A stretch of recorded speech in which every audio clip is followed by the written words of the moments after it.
The search is on for outstanding Filipino-American senior students. Do you or do you know anyone who might qualify? We have the details for you as Kababayan LA starts right now.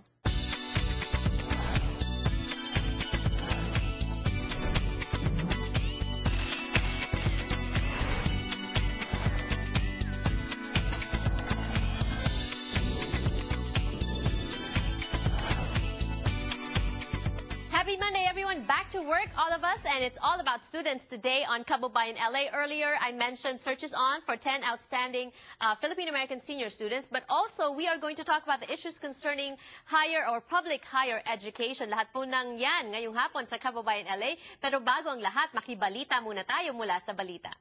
Pinoy na Pinoy, Weekend Balita. Weekend Balita ang pinagtitiwalaan po natin dito sa Kababayan LA when it comes to giving us the news within the Filipino-American community. Also news coming from the Philippines. Ronnie Laigo, ang kanilang editor-in-chief.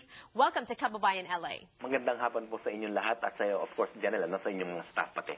All right, this is good news for us. First hearing on rights of Asian American workers held in the U.S. Ronnie, what led to this hearing? Because before, it wasn't like this. Oo, no? This was held sa Japanese National Museum dyan sa downtown LA, no? Congresswoman Judy Chu was there to speak on behalf of all Asian Americans kasi nga, nagkakaroon ng issue yung mga union members, especially in the whole of the United States, are being criticized kasi daw they're asking too much despite the mga budget constraints of all the states. So this was held in an effort to protect the rights of union members dito sa Amerika, especially here in California. Okay, and I'm hoping and thinking that there was some good news that came out of that. Oh, kasi ganito yan Janelle, no? We should understand, even in the state of California, we're having budget constraints na kung saan the union members are being criticized kasi daw, kahit na nga wala na nga pera ng araw ang mga states, humihingi pa sila ng pay raise, health benefits na kukumpara nila sa private workers na katulad natin, hindi tayo kasing ganda ng mga benepisyo na kukuha nila, especially yung kanilang mga compensation package after retirement, about 15 to 20% higher compared sa mga private workers. So that is being criticized. However, sabi ni Congresswoman Judy Chu, it's not the fault of union members or whatever, no? It is how they were able to collectively bargain for these benefits and for these rights. At sana naman, yung mga corporate America should also give the same benefits, number of vacation leaves, no? Mga ganyan, mga medical benefits and other rights to their own workers, even if they are working in the private sector.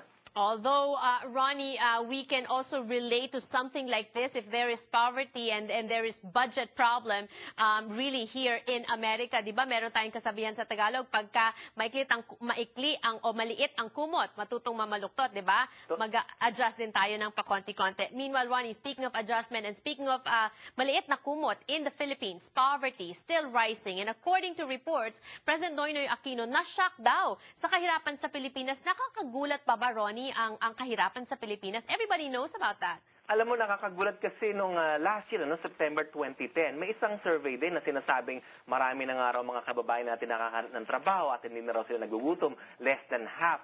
Ngayon, itong huling survey na kinundak ng social weather station sa yung mga kanilang action groups about itong month of March, mga 51% daw of the respondents, mga 1,500 ang sinurvey nila, sinasabi nila they experience hunger at ang feeling nila ngayon mukhang hirap na hirap daw sila.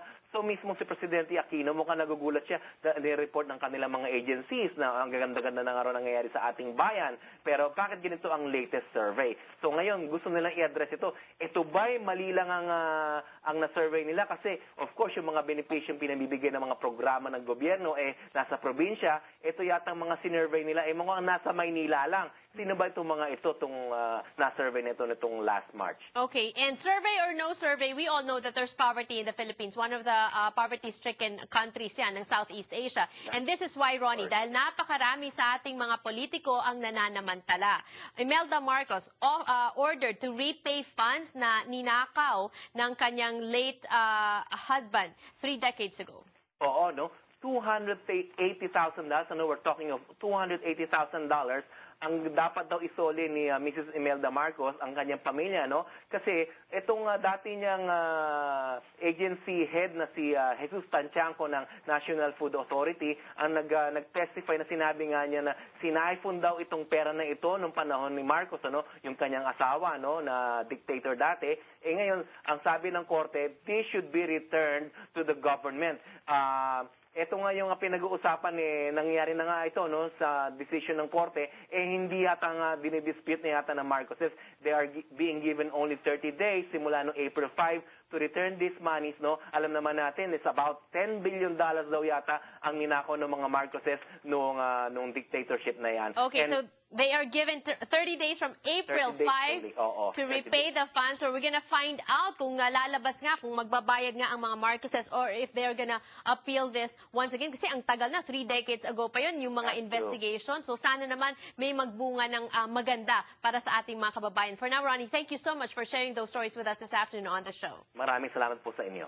Para po sa mas marami pang impormasyon at mas marami pang balita, log on to their revamped website, www.balita.com. Meron din po tayong tile dyan on my regular column on Balita. It comes out every Saturdays. It's called So LA. Also, don't forget to pick up your copy of the midweek and weekend editions of Balita. We will be back more on Kababayan LA. Don't go away.